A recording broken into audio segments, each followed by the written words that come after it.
Good morning class 8 students. आपका 10th chapter running में था, जो कि मैंने जूम क्लास में भी आपको करा दिया है। ये UT2 का चैप्टर है और मैं बता दूं आपको, इसमें महापुरुष स्वामी विवेकानंद जी के बारे में और उनके जीवन के बारे में जो जो घटनाएं हुई, जो उनके साथ क्रमबद्ध घटनाएं होती चली गई, वो सब इसमें उन्होंने बताया। सार संक्षेप में भी मैंने आपको बताया कि महापुरुष स्वामी विवेकानंद जी के जीवन से प्रभावित होकर सद्गुणों का विकास करना चाहिए, यानी सद्गुणों का, अच्छे गुणों का विकास करना चाहिए और हो सके तो मानव हित के लिए, मानव की भलाई के लिए, किसी भी असहाय व्यक्ति की सहायता करने के लिए सदैव तत्पर होना चाहिए। आपके अंदर वाक्पटुता होनी चाहिए, मतलब अपनी बातों को किस प्रकार आप किस तरह से सामने वाले के समक्ष प्रस्तुत करेंगे और अपने विचारों के माध्यम से उसके जीवन में परिवर्तन लाएंगे। तो ऐसा ही स्वामी विवेकानंद जी का चरित्र था, उनका वो था। और मतलब उन्होंने ये भी कि कहाँ से उन्होंने डिग्री प्राप्त करी, कब वो पास हुए, कब उनका जन्म हुआ, ये सारी बातें भी इसमें इस चैप्टर में मैंने पढ़ाई थी। और याद करिए बच्चों कि आपके वीडियो में, फर्स्ट वीडियो में ये भी था कि जब उनकी धार्मिक प्रवृत्ति होने लगी, धीरे धीरे धर्म की ओर उन्होंने जब अपना राह अपनाई, तो उन्होंने परमहंस जी को प्रमुख समझा और उन्हीं के कहे अनुसार सारे कार्य किए। अंत में उन्होंने परमहंस की गद्दी भी संभाली। जब वो समाधि विलीन हो गए, तब उन्होंने उन्हीं के स्थान पर कार्य किया और अपने विचारों के माध्यम से देश के सभी लोगों में कुछ न कुछ परिवर्तन लाकर। तो चलिए आगे का चैप्टर अब फिनिश करते हैं। कर्म को केवल कर्तव्य समझकर करना, उसमें फल या सुख दुख की भावना न रखना, ऐसी बात थी जिससे पश्चिम वाले अब तक सर्वथा अपरिचित थे। स्वामी जी के ओजस्वी भाषणों और सच्चाई से भरे उपदेशों से लोग इतने प्रभावित हुए कि अमेरिका के अखबार बड़ी श्रद्धा और सम्मान के शब्दों में स्वामी जी की बड़ाई छापने लगे। अमेरिका में स्वामी जी के भक्तों की संख्या दिनों दिन बढ़ने लगी। चारों ओर से जिज्ञासु उनके पास पहुंचते और अपने अपने नगर में पधारने का अनुरोध करते। स्वामी जी को अक्सर दिन दिन भर व्यस्त रहना पड़ता। बड़े बड़े प्रोफेसरों और विद्वानों ने आकर उनके उपदेशों को अपने हृदय में स्थान दिया और उनका शिष्यत्व ग्रहण किया। यानी हिंदुस्तान में ही नहीं, वरन अमेरिका में भी जाकर उन्होंने अपनी धाक जमाई। अपनी भाषा के माध्यम से, हिंदी भाषा के माध्यम से जगह जगह उन्होंने अपने संबोधन में अपनी भाषा से उन्होंने उनके विचारों में परिवर्तन दिया और उपदेश दिए, जिससे कि अमेरिका के कुछ लोग तो उनके शिष्य भी बन गए। स्वामी जी अमेरिका में करीब 3 साल रहे और वेदांत का प्रचार करते रहे। इसके बाद उन्होंने इंग्लैंड की यात्रा की। उनकी ख्याति वहाँ पहले ही पहुँच चुकी थी। अंग्रेज उस समय तक भारत के शासक थे। उन्हें अपनी ओर आकृष्ट करने में स्वामी जी को प्रारंभ में कुछ कठिनाई हुई, पर अंत में इन सब बाधाओं पर विजय पाई। तो बच्चों, देखा उन्होंने विजय किस प्रकार पाई? इंग्लैंड में जाकर अपनी भाषा के माध्यम से ही। 16 सितंबर 1886 को स्वामी जी लगभग 4 वर्ष के प्रवास के बाद स्वदेश के लिए रवाना हुए। भारत के छोटे बड़े सब मनुष्य उनके यश को सुन सुनकर उनके दर्शन के लिए उत्कंठित हो रहे थे। उत्कंठित यानी उनके कंठ से सुनने के लिए,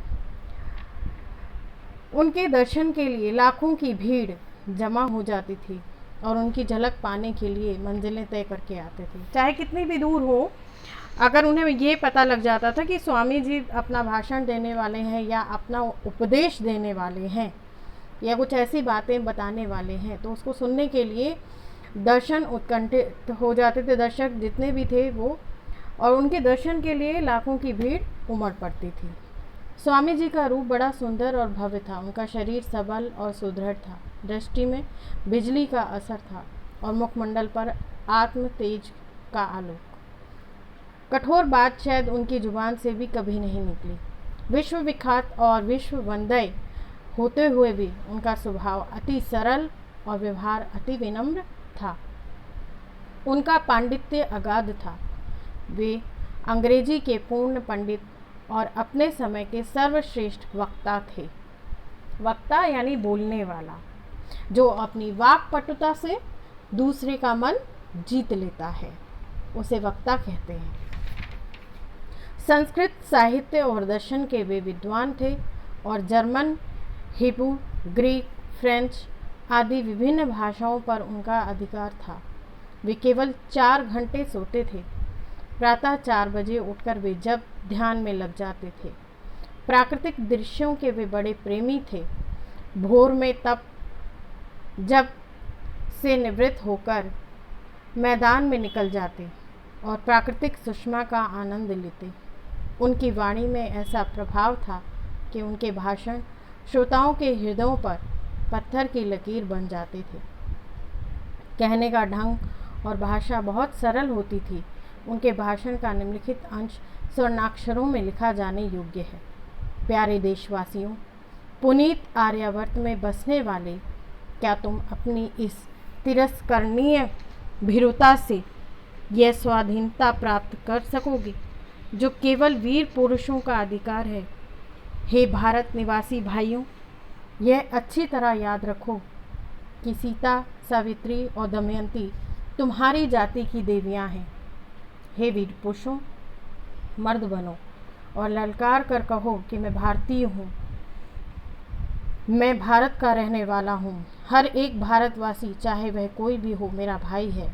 अनपढ़ भारतीय, निर्धन भारतीय, ऊंची जाति का भारतीय, नीची जाति का भारतीय, सब मेरे भाई हैं। भारत मेरा जीवन, मेरा प्राण है। भारत के देवता मेरा भरण पोषण करते हैं।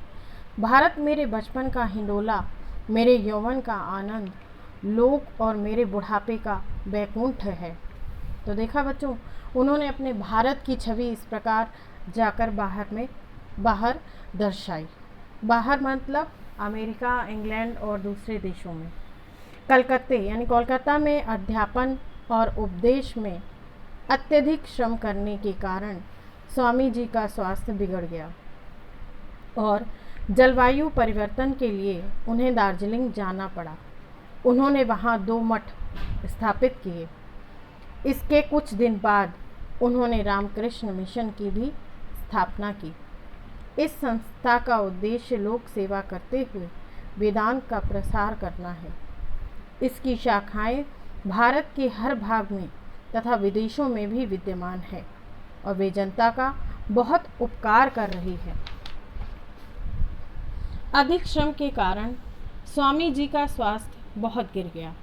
इन दिनों आप अक्सर समाधि में की अवस्था में रहा करते थे और अपने भक्तों से कहा करते थे कि अब मेरे महाप्रयाण का समय बहुत समीप है। महाप्रयाण यानी जब व्यक्ति को ये महसूस हो जाता है कि उसकी मृत्यु का समय निकट आ गया है, तो उसे पता लग जाता है और तभी उन्होंने स्वामी जी ने बताया कि मेरे महाप्रयाण का समय समीप है। 14 जुलाई 1902 को एकाएक आप समाधिस्थ हो गए। सवेरे 2 घंटे समाधि में रहे। दोपहर को शिष्यों को पाणिनीय व्याकरण पढ़ाया और तीसरे पहर 2 घंटे तक वेदोपदेश करते रहे। इसके बाद आप टहलने के लिए निकले। शाम को लौटे तो थोड़ी देर माला जपने के बाद फिर समाधिस्थ हो गए और उस समाधि की अवस्था में ही पंच भौतिक शरीर को त्याग कर परम धाम को सिधार गए। पंच भौतिक शरीर यानी 5 तत्वों से हमारा शरीर बना है ना। तो उन 5 तत्वों को उन्होंने त्याग दिया। स्वामी जी आज हमारे बीच में नहीं हैं, पर आध्यात्मिक ज्योति की जो मशाल वे जला गए हैं, वह सदा के लिए संसार में आलोकित करती रहेगी। यानी उनकी भाषा की चमक, उनकी और उन्होंने जो बातें सिखाई उससे हमें हमेशा प्रकाश यानी रोशनी, ज्ञान की रोशनी मिलती रहेगी। पाठ का उद्देश्य क्या है बच्चों?